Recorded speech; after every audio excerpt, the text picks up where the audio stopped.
will not allow a next-door neighbor state to pose such a tremendously dangerous threat to our security. So we're going to take steps to ensure the protection of our own security.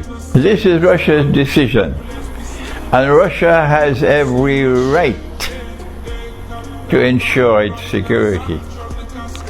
When the Soviet Union wanted to put nuclear-armed missiles in Cuba, the Kennedy administration decided that this was too great a security threat for the United States.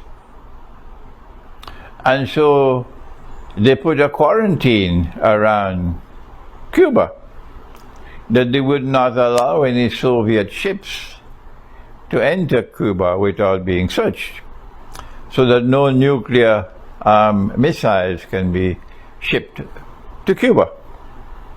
And that was 1962, and the world watched. We were on the brink of nuclear war.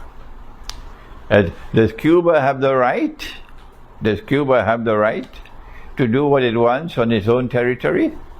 At that time, the United States said, no, Cuba does not have the right to pose a significant threat to the United States. And so the United States intervened, and American ships, the Navy, surrounded Cuba. And the Soviet ships were coming with missiles. And when they almost reached Cuba, and there was going to be confrontation, the Soviet ships turned around and went back home.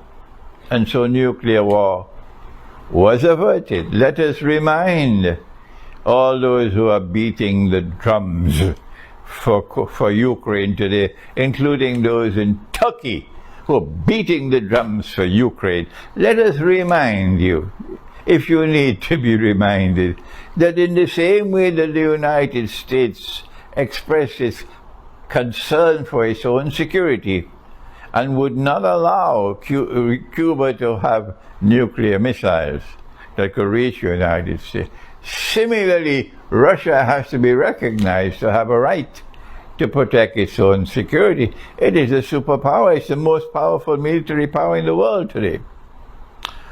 And so that is the moral argument and the political argument for those who say, no, Ukraine has the right to do what Ukraine wants to do. Well, fine. You cross the red line and you see what's going to happen. Russia is not going to back down. This is the first point I want to mention to you. So if these fools with a capital F in NATO